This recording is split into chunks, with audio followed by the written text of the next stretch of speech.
Hi friends. இன்னைக்கு நிறைய பேருக்கு செருப்படி கேள்வி கேட்க வேண்டியிருக்கு. சோ வீடியோ ஸ்கிப் பண்ணா ஃபுல்லா பாருங்க. ஏன்னா விஜய் வந்து அதுக்கு அறிக்கை விட்டாரா, இதுக்கு போனாரா நேர்ல, ஏன் இங்க வரமாட்டாரா, ஏன் பனையூர்லயே உட்காந்தா எல்லாரும் மீட் பண்ணுவாரா, பனையூர் பண்ணையாரா அப்படின்னு கேள்வி கேட்கக்கூடிய வெண்ணைகளுக்கெல்லாம் நான் கேட்கிறேன். இன்னைக்கு தமிழ்நாட்டோட முதலமைச்சர் கூலி திரைப்படம் பார்க்க போறாரு. பார்த்துட்டு வந்து அங்க வந்து போஸ் கொடுக்காரு.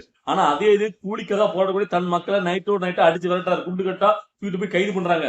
அது உச்ச நீதிமன்றம் தீர்ப்பா இருந்தாலும் இப்படிதான் ஒரு மக்களை இவ்வளவு நாளா பார்க்காம உங்களுக்காக நீங்க கொடுத்த வாக்குறுதி தானே, அந்த வாக்குறுதி கேட்டு தானே போடுறாங்க. அந்த மக்களை சந்திச்சு நான் வாக்குறுதி கொடுத்துக்காம நிறைவேற்ற சொல்றதுக்கு உங்களுக்கு துணிவு இல்ல. அப்ப அதுக்கு ஏதாவது நாங்க பண்ண சொல்லி அந்த மக்களை போய் பார்க்க வேண்டியதானே. அது கூட உங்களுக்கு நேரம் கிடையாது. ஆனா நீங்க கூலி திரைப்படம் பார்ப்பீங்க. இது என்ன மாதிரியான வந்து சமூக நீதி ஆச்சு? இதை பார்த்து கேள்வி கேட்கறதுக்கு ஒரு பயிலுக்கும் சமூக நீதி போராளிகளா மாறி இது குரல் கொடுக்கக்கூடிய பெரியார் வழியில வந்தோம், நாங்க அம்பேத்கர் வழியில சொல்லக்கூடிய எந்த நாய்க்கும் இதுக்கு வந்து பாத்தீங்கன்னா திராணி இல்ல. சோ அவங்க பத்தி நம்ம கேள்வி கேட்போமா கேட்க மாட்டோமா? யாரெல்லாம் பத்தி கேட்கணும்னு கேட்டீங்கன்னா நிறைய பேர் லிஸ்ட் பெருசா நீண்டே போகும். அதுல முதல்ல நான் யாரை பத்தி கேட்கறேன்னு கேட்டீங்கன்னா அந்த யூடியூப் புட்டஸ் மைண்ட் கொஞ்சம் ஒருத்தன் அவன் இந்த மில்டன் பனையூர் வாட்ச்மேன் மாதிரி விஜய் அவர்களை பத்தியும் தரைக்குறை விமர்சனம் பண்ணி போன அவன். அதுக்கப்புறம் பாத்தீங்கன்னா ரெண்டு பேர் இந்த மூத்த சந்தில இருந்து கதையிட்டே அடப்பாங்க எப்ப பார்த்தாலும் விஜய் அவர்களை பத்தி. அந்த மூத்த சந்தில இருந்து சின்ன பசங்க ரெண்டு பேரு. சோ இதுக்கெல்லாம் பாத்தீங்கன்னா விஜய் அவர்களை பத்தி பயங்கரமா விமர்சனம் பண்ணுவானுங்க. சோ இப்ப நான் கேட்கிறேன், இந்த தலைவர் கூலி திரைப்படம் அதான் அவளுக்குள்ள முக்கியமா போச்சா முதலமைச்சருக்கு? இந்த மக்களை வந்து பாத்தீங்கன்னா எப்பா போராட்டம் எல்லா மக்களும் பண்ணுவாங்க, உங்களால அதை நிறைவேற்ற முடியாதுன்னா அந்த வாக்குறுதி கொடுக்க கூடாது. அவங்க வந்து நீங்க சொல்லாத ஒரு விஷயத்துக்காண்டி போராடல, நீங்க தேர்தல் வாக்குறுதியில கொடுத்தது. அப்படி என்ன மானாவை கொடுத்தீங்க? அந்த வாக்குறுதியை கொடுத்தீங்கல்ல, அப்ப அந்த மக்கள் கேட்கற நியாயமான போராட்டம் தானே. ஆனா அவங்கள பாக்குறது கூட இவங்களுக்கு நேரம் இல்லையா. ஆனா கூலி திரைப்படத்தை பாக்குறது இது என்ன? இதுதான் உங்களுடைய சமூக நீதி ஆட்சியா? இத பத்தி ஒருமையே பேச மாட்டேங்க. இல்ல அன்னைக்கு கூட இந்த கோபி சுதாகர் சாதிய படுகொலை அதை வச்சு பயங்கரமா ஒரு விழிப்புணர்வு வீடியோ அவ்வளவு பேர் தூக்கி தூக்கி கொண்டாடினானுங்க. ஏன்னு கேட்டீங்கன்னா அதுல வந்து பாத்தீங்கன்னா அரசு வந்து பொறுப்புக்கு காரணம் காட்ட முடியாதுல்ல. இந்த ஜாதிய மக்களுக்கு மக்களுடைய புரியல் கிடக்கு. சரி, அதுவும் நல்ல விஷயம் தான், விழிப்புணர்வு ஏற்படுத்த வேண்டியதான். படிச்சு மேல போகணும், உலகம் பெருசு அப்படின்னு சொல்றா நம்ம ஏத்துக்கிறோம். ஆனா அதுக்கு போடக்கூடியவங்க இந்த மாதிரி விஷயத்துக்கும் போடணும்ல. அதாவது அதிமுக ஆட்சி காலத்துல இந்த கோபி சுதாகர் எத்தனை வீடியோ போட்டிருப்பான். அதிமுக ஆட்சி இமிடேட் பண்ணி பயங்கரமா வச்சிருப்பான். இப்ப போட வேண்டியதான், தைரியமான ஆள் தானே. இப்ப விழிப்புணர்வு ஏற்படுத்துப்பா, இந்த பாருப்பா சமூகத்துல எப்படி நடக்கு பாருப்பா. தூய்மை பணியாளர்கள், அதாவது தூய்மை பணியாளர்கள் ரொம்ப வந்து அது வந்து நம்ம உயர்ந்த இடத்துல வச்சு அவங்கள பார்க்கணும். ஏன்னா அந்த மாதிரி வேலைக்கு எவனும் வர மாட்டான். நீ உன் வீட்டுல உள்ள துப்பையை கூட நீ வந்து பார்த்தா போட்டி போடுவ, தூக்கி சண்டை போடுவ, டாய்லெட் கிளீன் பண்ண மாட்டேன். ஆனா அவங்க வந்து பாத்தீங்கன்னா பொது ரோட்ல எல்லாரும் பொதுமக்கள் போடக்கூடிய அந்த குப்பையில அள்ளி போடுறவங்க. சோ அவங்களுக்கு நீங்க வந்து தங்கத்தட்டை வச்சு தாங்க வேண்டாம், இந்த அளவுக்கு ட்ரீட்மெண்ட் பண்ணுவீங்க. எப்படி அவங்கள அப்படி வந்து ஏதோ அட்டைக்கு ஒடுக்கி. சோ இப்ப இதுக்காக பொத்துட்டு வர மாட்டேங்கானுங்க. அன்னைக்கு ரஞ்சித் வரைக்கும் இந்த மாரி செல்வராஜா ரெண்டு பேரும் எனக்கு கேட்டாங்க என்கிட்ட. அதாவது நீங்க எதுக்கு இந்த மாரி செல்வராஜ் ரஞ்சித்தையுமே நீங்க டார்கெட் பண்ணி பேசுறீங்க? நாங்க எதுக்கு பேசுறோம், இதுக்கு தான் பேசுறோம். அதாவது அன்னைக்கு நீங்க பொத்துட்டு வந்தீங்களா, அந்த விஷயத்தெல்லாம் குரல் கொடுத்தீங்களா, இது தூய்மை பணியாளர் தானே. சோ இந்த மக்களுக்காக ஏன் குரல் கொடுத்து ஒரு சமூக குரல் கொடுக்க வேண்டியதான் கேட்கிறேன். ஏன் அதுதான் கொடுக்க மாட்டீங்களா? திருமாவளவன் அதுக்கு மேல அவர் வந்து திருமாவளவன் சொல்ல வேண்டாம், திமுக சொல்லலாம். சோ அந்த அளவுக்கு ஒரு மாறி போயிட்டாரு. சோ அப்படி அதாவது இவ்வளவுக்குள்ள இந்த நாடு சூழ்நிலை நாசமா போயிட்டு இருக்கு. இந்த சமயத்துல இந்த மக்களுக்காக ஏதாவது பண்ணணும் ஒருத்தர் அரசு கட்சியை ஆரம்பிச்சு வந்திருக்காரு. சினிமால இருந்தா வந்திருக்காரு. சோ அவர் வந்து சினிமாக்காரர், அவர் வந்து கீழே இருக்கிறவங்க ரசிக குஞ்சுகள் அப்படின்னு விமர்சனம் பண்ணவங்களாம் இன்னைக்கு அவர் செருப்பு கட்டி அடிக்கணும். ஏன்னு கேட்டீங்கன்னா அந்த ரசிக குஞ்சுகள் சொன்னீங்களா, அவங்க தான் தொண்டனா மாத்தி இன்னைக்கு இந்த மக்களுக்காக போராட்ட காலத்துல போய் அவருடைய ரசிகர்கள் தான் நிக்கிறான். நீங்க நல்லா பாக்கணும், ஒரு மனுஷன் தன்னுடைய ரசிகர்களை எந்த மாதிரி மாத்திருக்காரு. சுயநலத்துக்கு பயன்படுத்துறாங்க, இதான் சுயநலமா? அந்த மக்கள் போராடும் போது அவங்க கூட நிறைய தமிழை வச்சுக்காத கைதாகி இருக்காங்க. சோ ஆனா நீங்க யாரும் தூக்கி பிடிச்சு கொண்டாடுறீங்களோ, அதாவது விஜய் அவர்கள் பாத்தீங்கன்னா இந்த ஆளுங்கட்சியை ரெண்டு கீழே மேல ரெண்டு போட்டு பழந்துக்கிட்டு ஒரு மிகப்பெரிய ஒரு அரசியல் கொண்டு வந்து நினைக்கும் போது இடையில குறுக்க கௌசிக்கு வந்தாங்கிற மாதிரி ரஜினிகாந்த் அப்ப ஏதாவது ஒண்ணு பண்ணுவாரு. அதாவது நான் வந்து அரசியல் கட்சியில வந்து ஆரம்பிச்சேன்னா என்னோட ரசிகர் எல்லாம் பணத்தை இழப்பார்கள். அஜித் அப்பதான் ஒரு ட்விட்டர் போடுவாரு, அதாவது நான் வந்து சுயநலத்துக்காக பயன்படுத்த மாட்டேன். எதியா சுயநலம்? தான் ரசிகர்களை மக்களுக்காக போட்டதை நிக்க வச்சான் பாரு, அவன் தான் பெரிய மனுஷன், உயர்ந்தலைவன். ரஜினிகாந்த் காட்டி இன்னும் அவன் ரசிகர்கள் பாரு, அதாவது தரையில போட்டு மஞ்சள் சாப்பிடுறாங்களாம், அதாவது அதை கூலிப்படாம வச்சு பாருன்னு. சோ அந்த லெவல் தான் வச்சிட்டு இருக்காரு. அவரு இன்னுமே தன்னுடைய ரசிகர்களை தான் சுயலாபத்துக்கு மட்டும் தான் பயன்படுத்தி இருக்காரு ரஜினிகாந்த். ஆனா அந்த இடத்துல அவருக்கு அடுத்தாப்புல ஒரு தலைமுறை விஜய் அவர்கள் தான் ரசிகர்களை மக்களுக்காக போட்டகத்தை நிப்பாட்டி இருக்காரு. சோ இதனால நீ எவ்வளவு பேர் என்ன நினைச்சிட்டாலும் சரி, ரஜினிகாந்த் அவர்களை இந்த இடத்துல பேச செய்வேன். நிறைய சொல்லுவானுங்க, அதாவது ரஜினிகாந்த் ரசிகர்லாம் நீங்க விமர்சனம் பண்ண வேண்டாம் அப்படின்னா அவங்களுடைய ஓட்டு நம்மளுக்கு வராது. ஓ இங்க ஓட்டு போடு போடலாம் போ, அப்படி ஒரு தற்குத்தனமான ஓட்டு தேவையே கிடையாது. இங்க இவ்வளவுக்குள்ள பிரச்சனை இருக்கு, மக்கள் பிரச்சனை. சோ தூய்மை பணியாளர்கள் எவ்வளவு முக்கியம். இதை தொடர்ந்து ரஜினிகாந்த் என்னைக்காவது பேசிருக்காரா? பேச மாட்டாரு. ஏன்னு கேட்டீங்கன்னா அவரை பொறுத்த வரைக்கும் எல்லாரும் நல்லபடியா இருந்து போகணும். இந்த மக்களை மட்டும் யூஸ் பண்ணி அவரு சம்பாதிச்சே போவாரு. அவர் சூப்பர் ஸ்டார் தான், அதெல்லாம் மாற்றுக்கிறதே கிடையாது. அவருக்கு நல்லதா இருக்கும், அவரை பிடிக்கும். அதுக்காக தமிழ்நாட்டு மக்களுக்காக என்ன பண்ணாரு அவரு? சோ கொஞ்சமாவது இங்க இருக்க முட்டா பயிர்கள் யோசிச்சு பார்க்கணும். அதாவது அவரை வந்து தூக்கி பிடிங்க வேண்டாம் சொல்லல. அதே நேரத்துல விஜய் அவர்களை பத்தி இழிவுபடுத்துறது. ஆனா அந்த மனுஷன் தான் உண்மையிலேயே மக்களுக்காக அவங்களுடைய படையை மக்களுக்காக திரட்டி விட்டுருக்காருல்ல.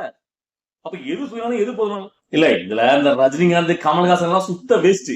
கமல்ஹாசன் எல்லாம் இதுக்கெல்லாம் வாய்த்து வந்து ஒரு ட்வீட் போடல. இதே திமுக முட்டு கொடுக்குற மாதிரி இருந்தா பயங்கரம் ட்வீட். அவர் தான் போய் அங்க போய் சேர்ந்துட்டாரு, அடைக்கலாமாயிட்டாரு.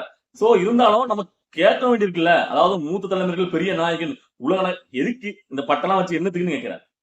எதுக்கு இந்த மானக்கட்ட பிழப்பு இல்ல. ரஜினிகாந்துக்கு பெருந்தன்மைங்கிற சுத்த கூட கிடையாதுங்க. அதாவது இப்போ கூட தளபதி விஜயோட அரசியல ஏதாவது பண்ற மாதிரி ஏதாவது விஷயத்த பண்ணிட்டே இருப்பாரு. அதாவது நேற்று தான் அவருடைய இந்த ஆடியோ லஞ்சில் அவர் பேசின ஸ்பீச் எல்லாம் கேட்டேன். ரொம்ப ஒரு பெருந்தன்மை மாதிரியே பேசல. எல்லாரும் இழிவுபடுத்துற மாதிரியே அவங்களுடைய உருவை கேள்வி பண்ற மாதிரி தான் அவருடைய ஸ்பீச்சே இருக்கு.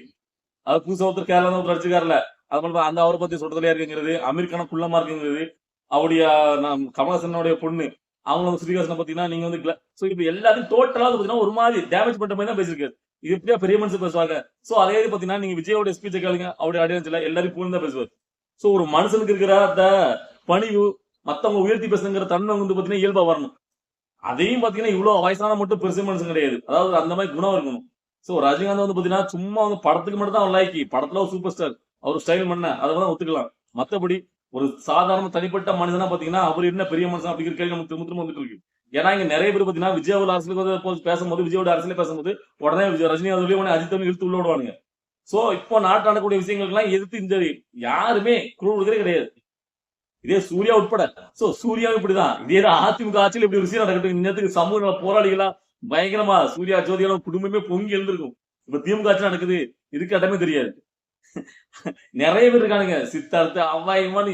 அதாவது இதெல்லாம் பார்க்கும்போது அப்புறம் நீங்க என்னடா நீங்க வந்து சமூக நில போராளிகள் என்ன சமூகவாதிகள் நீங்க பேசிட்டு இருக்கீங்க அப்படிங்கிறது நமக்கு கேட்க தோணுமா தோணாதா? அப்படிப்பட்ட உங்களுக்கு எல்லாம் விஜய பத்தி குறை சொல்ற அளவுக்கு எங்க தகுதி இருக்கு? அதாவது நான் கேட்கிறேன் அந்த சமூக நல போராளிகள் சமூக நீதிவாதிகளுக்கு எல்லாம் உங்களால எல்லா டைம்லயும் குரல் கொடுக்க முடிஞ்சா குரல் கொடுக்கணும். இல்லையா பொத்திக்கிட்டு உங்க வேலையை மட்டும் பார்த்துட்டு போகணும். நான் நிறைய பேருக்கு அதாவது அந்த திரைப்படத்துறையில இன்னும் நிறைய பேர் இருக்காங்க. ஏன் நமக்கு இவங்க மேல கோவம் இருந்தா நமக்கு இவங்க டார்கெட் பண்ண வேண்டிய அவசியமே இல்ல. சில பேர் சொல்லுவாங்க இல்ல நாங்க அவங்க பத்தி விமர்சனம் பண்ண வேண்டாம், அவங்க டார்கெட் பண்ண வேண்டாம், அவங்களாம் பத்தினா அவங்க ரசிகர்கள் அவங்க ஓட்டு போடணும். எப்பா அதாவது உண்மையை சொல்லணும்பா, உண்மையை சொல்லாம இருக்குதான் மிகப்பெரிய ஒரு ஆபத்து. அதாவது விஜய் அவர்கள் அவரு தன்னுடைய ரசிகர்ல இப்போ வரைக்கும் போட்ட இடத்துல போட வச்சிருக்காருல, அது எவ்வளவு பெரிய விஷயம். ஆனா அவருக்கு எதிரான அவ்வளவு விமர்சனம் பண்றான். அதாவது அவர் பத்தி சுயலாபத்துக்காக பயன்படுத்துறாரு, அதுக்காக பயன்படுத்துறாரு, இதை பண்றாரு அதை பண்றாரு, தற்கொலை அப்படி இப்படின்னு.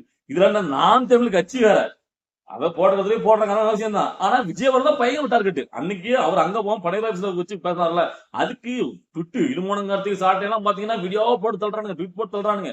ஆனா இப்போ இங்குள்ள முதலமைச்சர் கூலி திரைப்படம் பார்த்துட்டு கூலிக்காக போன மக்கள் அடிச்சு பண்றாரு. இதை பத்தி பயங்கர பெருசா பேசவே தெரியல. பேருக்கு ஒரு ட்வீட் போடுவானுங்க, பேருக்கு ஒரு கண்டனம் தெரியும் பாருங்களேன், அப்படிதான் இருக்கும். ஆனா விஜய்க்கு எதிராக 10 ட்வீட் போடுவானுங்க, 10 வீடியோ போடுவானுங்க. இப்ப இவனும் ஒரு பக்கம் பாத்தீங்கன்னா சின்ன சொல்லுன்னு தெரியல.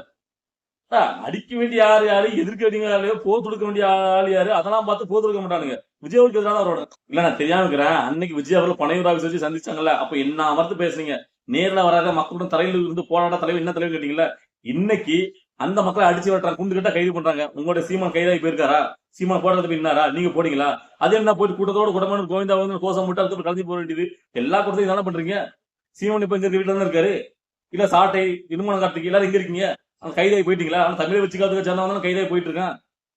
சோ அப்ப உங்களால என்ன, அப்ப அவரு என்ன பண்ணிருக்காரு? அந்த மக்களுக்காக என்ன பண்ண சட்ட போட்டு கோர்ட்டு வந்து கேஸ் போட போறீங்க, கோர்ட்டு சட்ட ரீதியா போறாருல. ஆனா அது வந்து தப்பு. நீ கருத்துக்கு வர சொல்லி விமர்சனம் பண்ண வாட வயல கேட்கிறேன். இப்ப என்னடா பேச போறீங்க? நான் தமிழ் கட்சி சீமான்கள் இப்ப அந்த மக்களோட சேர்ந்து கைதாகி போனாரா? இல்ல அந்த இடத்துல இப்ப வந்து கைது பண்ண ஈரோடு வந்தாங்களா, அங்க போயிட்டு திரும்ப கோட்டம் பண்ணாரா? அவ்வளவுதான். ஒரு கோட்டை இருக்கணும், ஒரு கூட்டம் இருக்கணும், அங்க போயிட்டு கோவிந்தா கோஷம் போட்டு போறது பெரிய விஷயமா? நான் தெரியாம கேட்கிறேன். நின்ன கடைசியில் நின்று போராடணும். சோ என்னத்த சொல்ல. சோ இல்லங்க, நேத்து நடந்த அந்த நைட்டோ நைட்டா அவங்கள வந்து பாத்தீங்கன்னா அந்த அடிச்சு இழுத்து போற மாதிரி எல்லாம் பார்க்கும்போது என்னதான் நம்ம நாட்டு நடக்குது. அதாவது விஜய் அவர்கள் கேட்ட அந்த கேள்விதான், அதாவது என்ன நம்ம நாட்டை கொடுங்கல வச்சு நடக்குது, என்ன அவங்களாம் தேச விரோதிகளா இப்படி இழுத்து போறீங்க அப்படின்னு அவங்க கேட்ட அந்த வார்த்தை வந்து சரியான ஒரு வார்த்தை. சோ இதெல்லாம் பார்க்கும்போது ஒரு மாற்றம் வரணுங்க. அவ்வளவுதான் சொல்ல முடியும். இன்னும் நீங்க வந்து பாத்தீங்கன்னா மதிக்கிட்டு போய் உள்ளுக்குள்ளேயே அடிச்சுக்கிட்டு மாத்தி மாத்தி நீங்க விமர்சனம் பண்ணிட்டு விஜய்க்கு எதிராக நீங்க வந்து வன்மத்தை வைக்கிட்டு நிறைய பேர் சில பேர் வந்து பாத்தீங்கன்னா இப்படிதான் இருக்கானுங்க. இந்த சினிமா ரசிகர் சண்டையிலேயே ஊறி போய் கலந்துக்கிட்டு விஜய்க்கு எதிராகவே ஏதாவது பேசணும், விஜய்க்கு எதிராக நிக்கணும், இந்த ரசிகர் மனப்பான்மை இருக்காங்க. டே உன் நாட்டை என்ன நடந்துட்டு இருக்கு, நாட்டு எப்படி பிரச்சனை போயிட்டு இருக்கு, எப்படி பாத்தீங்கன்னா ஒரு தூய்மை பணியாளர். சோ அவங்களுக்கே பாத்தீங்கன்னா ஒரு கேள்வி கேட்கிறார். அதாவது அந்த அரசாங்கம் தேர்தல் நேரத்துல அறிவிச்ச அந்த வாக்குறுதி தான் அவங்க திரும்ப கேட்கறாங்க, அதையும் நிறைவேற்ற மாட்டேங்குன்னு. ஆனா அது இங்க யாரும் பெருசா தப்பாவே தெரிய மாட்டேங்குது. எங்க நீங்க சொன்னது தானங்க அறிவிச்சீங்கன்னு சொல்லி. சோ அதை போடுற மக்களை இப்படி இழுத்து போறாங்க, குண்டு கட்டா தூக்கிட்டு போறாங்க. சோ அப்ப இங்க ஒரு அரசியல் பெரிய ஒரு மாற்றம், ஒரு அரசியல் தெரியுது தேவை, அதாவது தட்டி கேட்கறதுக்கு. சோ அப்படிப்பட்ட ஒரு இதா வந்து பாத்தீங்கன்னா உருவாக்கிட்டு தளபதி விஜய் அவர்கள் மாதிரி ஒரு ஆட்கள் வரும்போது நான் வந்து சீமானவரையும் சேர்த்தான் சொல்றேன். சீமானவர்களும் கேட்கிறாரு. ஆனா அவர்கிட்ட ஒரு நிலைப்பாடு, உண்மைத்தன்மை, ஸ்டாண்டு இல்ல. சோ அவர் வந்து திடீர்னு நம்மள விஜய்க்கு எதிராகவே போர் தொடுக்கிறாருல, அதனால நம்ம ஒரு விமர்சனம் பண்ண வேண்டியிருக்கு. சோ அப்படிப்பட்ட நேரத்துல விஜய் அவர்கள் வரும்போது அவர் வந்து விமர்சிக்கிற மாதிரி நீ வந்து அவருக்கு சப்போர்ட் பண்ண வேண்டாம். இன்னும் தற்கொலைத்தனமா திருமண பணியிலே உட்காந்துட்டு நான் ரஜினி ரசிகன், நான் சூர்யா ரசிகன் சொல்லிட்டு சோசியல் மீடியா உட்காந்துட்டு தளபதி விஜய் அவர்களுக்கு எதிராகவே பாத்தீங்கன்னா தளபதி விஜய் அவர்கள் எதுக்கணுங்கிற காண்டியே நிறைய பேர் கங்க கட்டி வேலை பார்த்துட்டு இருக்கான். தேவையில்லாம மத்தவங்க தூக்கி பிடிச்சு கொண்டாடுறான். அது ரொம்ப ரொம்ப தப்பு. கொஞ்சமாவது யோசிச்சு சிந்திங்க. நாட்டுல எப்படி இருக்கு, நாளைக்கு யார் யாருக்கெல்லாம் நடக்கும் அப்படிங்கறத. சோ அதனால திரும்ப திரும்ப நம்ம இதை பத்தி பேச வேண்டியிருக்கு. சோ இந்த வீடியோ பார்க்கும்போது உங்களுக்கு என்ன தோணுது, நீங்க என்ன நினைக்கிறீங்க? நேத்து அந்த மக்களை அவ்வளவுக்குள்ள ஒரு அடிமையில் மாதிரி அவங்க வந்து கைது போட்டு கொண்டு போனாங்களே, இதை பார்க்கும்போது உங்களுக்கு என்ன தோணுச்சு அப்படிங்கறத உங்களுடைய கருத்துல கமெண்ட்ல பதிவு பண்ணுங்க. நம்ம அடுத்த வீடியோ சந்திக்கலாம். ஓகேவா? பாய்.